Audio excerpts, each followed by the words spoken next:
once I pull the trigger, once I head it out, everything starts to come together. Right. You know, so it's one of those things where you can plan all you want, but you really just got to do it. Every time I leave Vietnam, I always come back. So for my last run for the visa was to Cambodia, kind of a searching mission. Yeah. To go see whether I'd live in Siem Reap for a while, and then I stayed there 2 weeks. I came right back. But I realized how spoiled I think I am here. Yeah. What's your monthly average, would you say?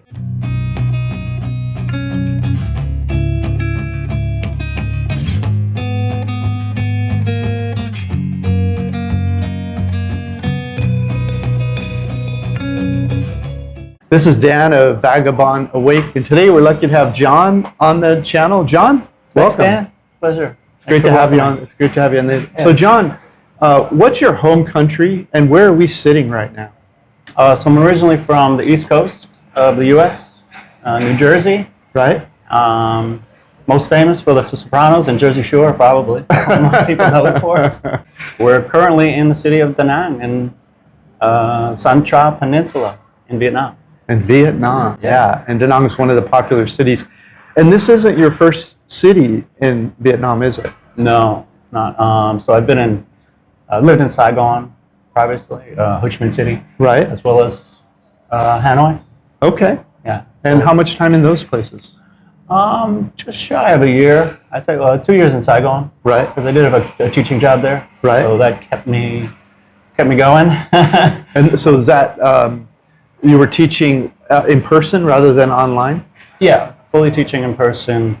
I had actually left China at the end of COVID to come to take a new position in Ho Chi Minh City. And you've been here about a year. How long were you in China before you came to Vietnam? China was a good five plus years. So it was mostly hit the big four cities. I was able to travel that way. So like Beijing, Shanghai, Guangzhou, and Shenzhen.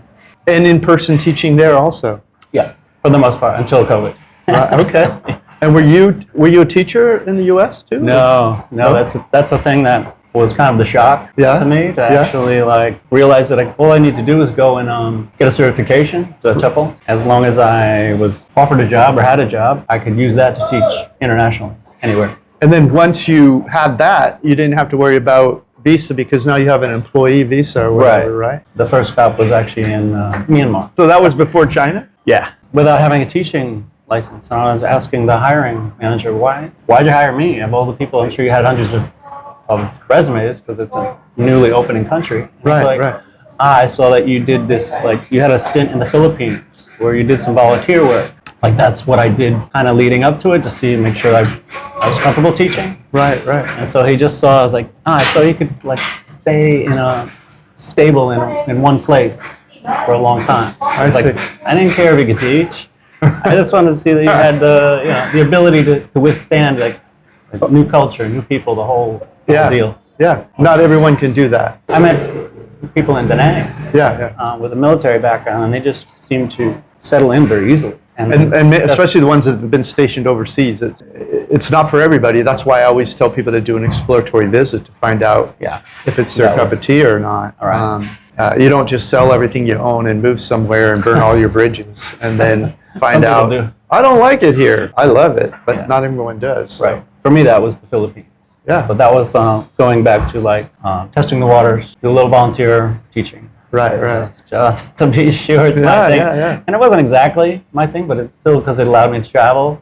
Yeah. I just continued to do it every opportunity that I had. Oh yeah, and it's a great traveler. I've met many teachers overseas, and they have, in some ways, they have a benefit because they end up being invited over for dinner or to go out and do things social, go to a wedding. So they find out about the culture from locals. That's what drew me to Myanmar the first. And there was always an event, and they were very Buddhist centered. So there was always a temple to visit, a place to travel to, a wedding. Yeah. Something was always there, and they really wanted to expose me to the culture. So I give them a lot of kudos for. So they would invite you along for those sort of ceremonies or whatever. Very welcoming. Had a place to stay the entire year that I was there. Once I figured that out, I was like, this is it's a good start. That's great. And that was What was it that made you start thinking originally that, hey, maybe I should check out the world? Mainly like running away from something. You might say back in the States. Yeah. Not any one thing, but as far as success would go back home. So Yeah. didn't love the job, didn't have a house, wasn't married. The things that we normally associate with success. Right. So I was like, it was a bit more challenging, but I was able to get certification for teaching, find teaching jobs, connect with people, kind of see how their journey is going. When I did the volunteer work, I met a lot of other people in other professions, and then I just was like, oh, these guys have like similar backgrounds and they have like similar ideas. Once I pull the trigger, once I head it out, everything starts to come together. Right. You know, so it's one of those things where you can plan all you want, but you really just got to do it. Isn't that the truth about life, isn't it? It's all about action. If we get stuck in our mind, things sometimes don't go anywhere. So, what's your feeling of safety in Vietnam? Like, never had any issues when I traveled. The main danger might be riding motorbikes, which yeah, I have done in the past, but I prefer to be on 2 feet. Yeah. So there's some walking challenges and getting around traffic and the noise, but I don't really even consider those any obstacles. So does living overseas feel permanent for you? Or do you think you'll go back home at some point? Yeah, it's permanent. I've been back home. I try to go back home every year, back to see family. Right. But as far as living, this is really every time I leave Vietnam, I always come back. So for my last run for the visa was to Cambodia. So it was kind of a searching mission. Yeah. To go see whether I live in 𝐶 𝐕𝐈 for a while, and then I stayed there 2 weeks. Okay. And then I came right back. Okay. So love 𝐶 𝐕𝐈, great, great scenery, a lot of nature, good people there. Yeah. But I realized how spoiled I think I am here. Yeah. Especially getting to know the locals. That was a big perk of coming straight back, settling back in, and saying, oh, this is what I left for. What was I missing? Yeah. It's already here, so there's no reason to leave. But of course we do. Sometimes we get itchy feet and do want to go on an adventure. So sure. I always have save those for the visa runs. Yeah, there's still a few countries out there that I'm quite visited. So some people say, oh, you can't retire in Vietnam because you have to do a visa run every 90 days. How does that fit with you? No, it's for me it worked out. I could understand if someone is like maybe older or more set, they don't want to travel as much. Right. That they have that. But for me, it's kind of a perk. So I'm not gonna get too settled down. So every 90 days, I know I need to make a little run. I just plan a short trip. Yeah. Whether I go to Thailand, like recently Cambodia, Philippines. I mean, go anywhere. That's the beauty of it. Yeah. You can leave the country and go wherever you like. Just give yourself enough time for the return visa. Well, how long does that usually take you? Just by the immigration website, it's done within 3 days usually, 3 to 4, I would say, days. But I can use a visa agency, and they do well for like quick turnaround, like one-day turnaround. And when you do a visa run, do you often stay a couple weeks somewhere you want to see? Yeah, for sure. Like I did that in 𝐶 𝐕𝐈 in Phnom Penh. And do you keep your apartment here when you do that kind of thing? The last one I didn't, because I was ready to make another move, and it's so easy to get apartments nearby. Yeah. So I just moved from one neighborhood to this neighborhood, to My Khe.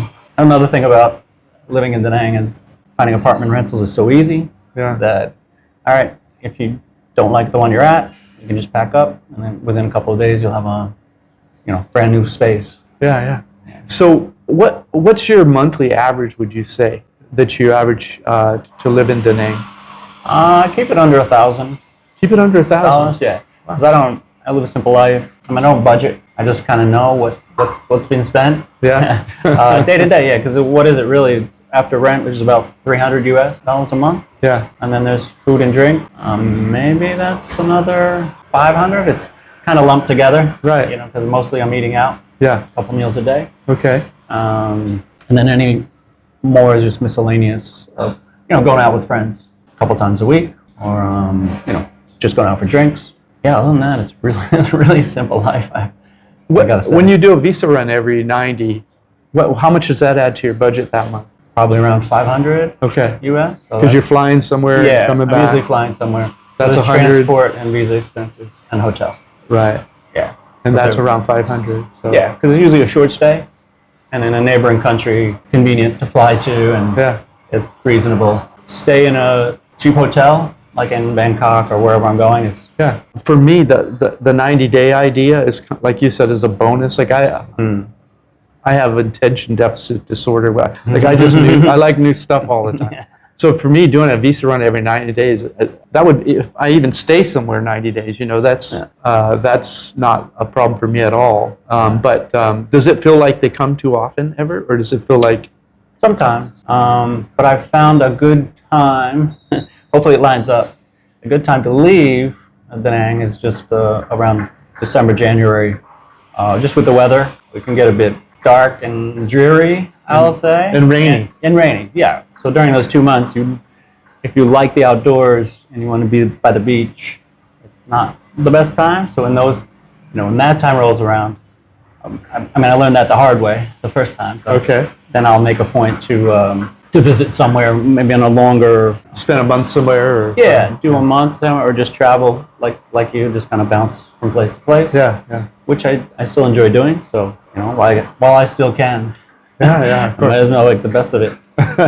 Finish this sentence for me. Don't move to Vietnam or Da Nang if you think it's going to be. You think it's going to be perfect?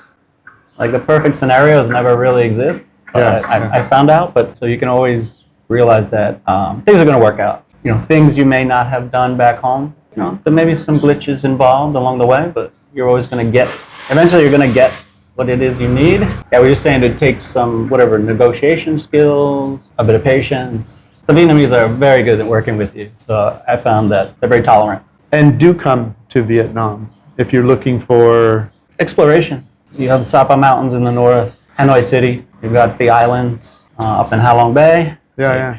Along with the caves, along with Đà Lạt City, which I haven't been to yet, which has very different type of weather. All different types of geography, foods, even within each region is, it's going to be something but it's going to be slightly different. Yeah. In a good way. Even now, after this is my 3rd year in Vietnam, I'm still finding like local specialties that I've never tried this before. How is that possible? Oh yeah. And then especially the ladies at my favorite restaurant will tell me, "Oh, you ever tried this? Here, have a try." That's great. And I'm like, usually it's some kind of maybe a rice noodle dish, Yeah. but there might be a different meat or veg, or when they throw it together, it's real nice. So John, thanks for coming on the channel and sharing your story. Really appreciate it. Thank you, Dan. It's a pleasure meeting you. I'm glad I ran into you guys over in the promenade.